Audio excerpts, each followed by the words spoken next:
In this lesson today, we will be reading an article about the Daughters of Liberty, where we will pick four main ideas, four things that we learn while reading the article, and providing keywords, detailed information to support that main idea. Then we will add in why we think that fact is important and how we think about it, how we can relate it to what we have been learning and what we will be learning in the future. So make sure that you have your May 11th and May 12th Google Slides presentation. It is on Google Classroom. Make sure that you are on slides 6, 7, and 8. I'm going to be starting on slide 8. We will read the first section and then add our first bullet point on slide 7. In response to the Townshend Acts, colonists held a boycott of British goods that they bought the most. Instead of importing British goods such as cloth, the colonists made their own. Organizations of women known as the Daughters of Liberty wove their own cloth and used it to make clothes. These women did chores early in the morning, gathered to weave all day, and then returned home to do more chores. Because of their hard work, colonists did not have to buy as much British cloth. During the boycotts, British merchants lost money. Parliament decided to remove the taxes from glass, lead, paint, and paper. The tax on tea remained, though. Parliament wanted to show that it still had the power to tax the colonies. Colonists felt that Britain should not even tax tea unless the colonies had representatives in Parliament. Anger began to grow towards the British government. So stopping right there, I think I already have a main idea and I've already learned something new. Colonists made their own goods during this time of boycott, and organizations like the Daughters of Liberty were crucial in this new production of goods. So one thing that I learned, back to my notes, is that the Daughters of Liberty worked very hard to provide colonists with goods that Britain had placed heavy taxes on. Now, next, they are looking for an important detail to support this. So let's go back and let's see what kinds of things the Daughters of Liberty would make to support their cause. Organizations of women known as the Daughters of Liberty wove their own cloth and used it to make clothes. These women did chores early in the morning and then returned in the evening to do more chores. All right, so we can add an important detail to this is that they wove their own cloth to make clothes.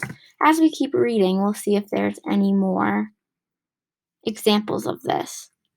But why is this important? Why is it important to know what the Daughters of Liberty did? To me, it's important because it shows that every gender, whether you were a Sons of Liberty or a Daughters of Liberty, a wife, a husband, you played a role and you felt strongly enough to take a stand against British Parliament.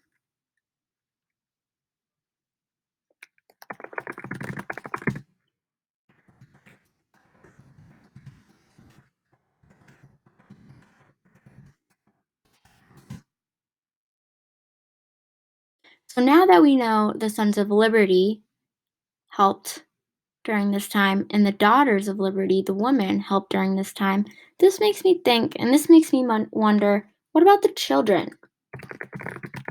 Because we know that there were little boys and girls just like you guys during the American Revolution. Were they allowed to help in any way? And if they were, would they dare to do it? Or would they be too afraid?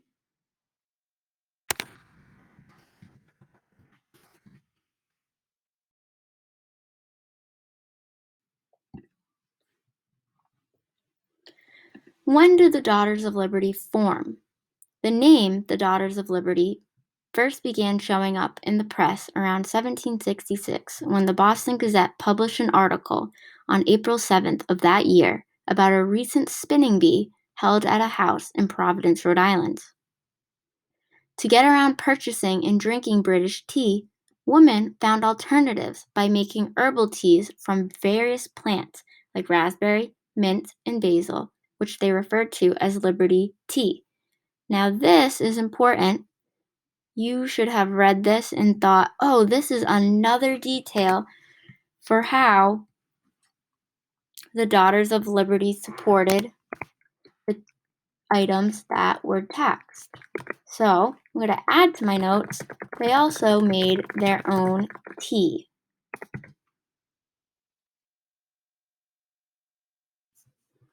Moving on now, let's see if we can find a second main idea. The Daughters of Liberty weren't always so well behaved, though, and sometimes took matters into their own hands when they deemed it necessary. In 1777, these women even had their own version of the Boston Tea Party, later dubbed the Coffee Party, during which they confronted and assaulted a local merchant who was hoarding coffee in the warehouse. I think I have another main idea. I want you to pause the video and think, what main idea, what big thing did we just learn in this paragraph? And I'll give you a hint. There is a piece of evidence to support it right in the same paragraph. So hopefully you said something along the lines of what I'm about to write down. I learned that the Daughters of Liberty weren't always very well behaved. They did what they had to do to make a point to British officials. All right, so back in my text, that's something that I can highlight to match my yellow star. Now, what evidence in the text provides more information about these not so well behaved events? In 1777, we have the Coffee Party. I'm going to underline that and add that to my notes as a key example. An important detail that supports this is the Coffee Party of 1777. Now it's time for my thinking. Why is this important? To me, I think that this is important because it shows that some women were just as angry and just as willing to promote violence as an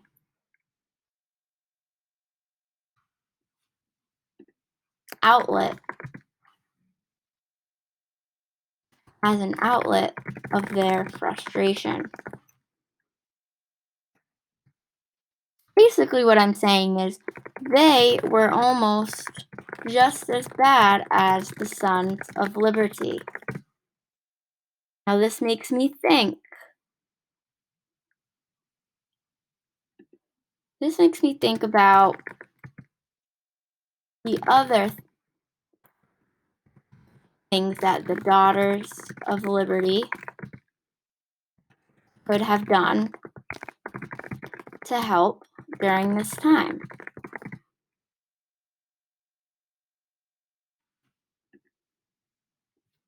So now we have read the first page together here. And the rest of the article has members of the Daughters of Liberty. You will read, or you will listen to me read about 2 members of the Daughters of Liberty. Your task, after or as we read, is to fill in the last 2 section of notes in your Google Slides. Your first 2 may be what we just wrote together through this video, but your last 2, number 3 and 4, will be all your own thoughts and thinking. I will give you a clue. We are going to read about 2 different Daughters of Liberty, and you now have 2 more sections of notes to take. So think about how you might want to organize the last two sections of notes and the last section of the article, which I will read for you right now. There is no known list of members of the Daughters of Liberty, but many notable women contributed to the cause and played a variety of roles in the American Revolution. One woman was Sarah Bradley Fulton from Boston, who has since been called the mother of the Boston Tea Party. According to the Boston Tea Party Museum website, she is credited with the idea of disguising the men as Mohawk Indians, painting their face, and donning Native American clothing. After the Boston Tea Party was over, Fulton helped dispose of the men's disguises and cleaned the red paint off their faces. In June of 1775, after the Battle of Bunker Hill, Sarah Bradley Fulton organized a small field hospital next to Wade's Tavern and asked women to serve as nurses to the soldiers wounded in the battle. She served as a nurse herself and even removed a bullet from a young soldier's cheek. During the Siege of Boston, Sarah Bradley Fulton was also confronted by a group of soldiers who had seized a shipment of wood that she and her husband had bought for the sole purpose of keeping it out of the hands of British troops. When Fulton heard the troops had seized it, she chased the men down, grabbed their oxen by the horn, turned them around, and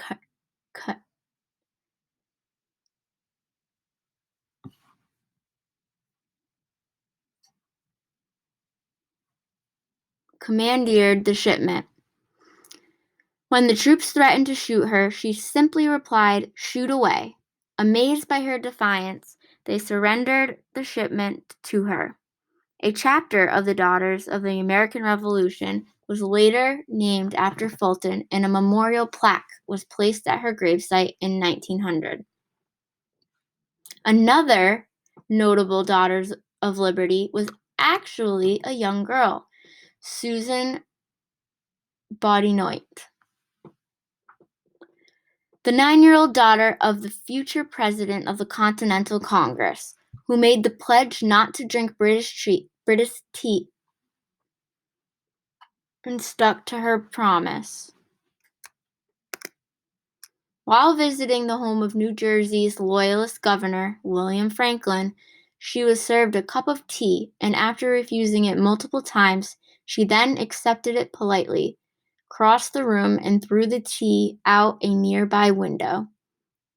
Boudinot became famous for her rebellious act, and even 100 years later, magazines such as St. Nicholas, an illustrated magazine for young folks, were still publishing poems and drawings about her defiance. Though their various roles, these Daughters of Liberty made their own contributions to the American Revolution and helped with America's freedom in their own way. So now your task is to go back to your notes and tell me 2 more things that you have learned, including the details to support it, as well as your thinking.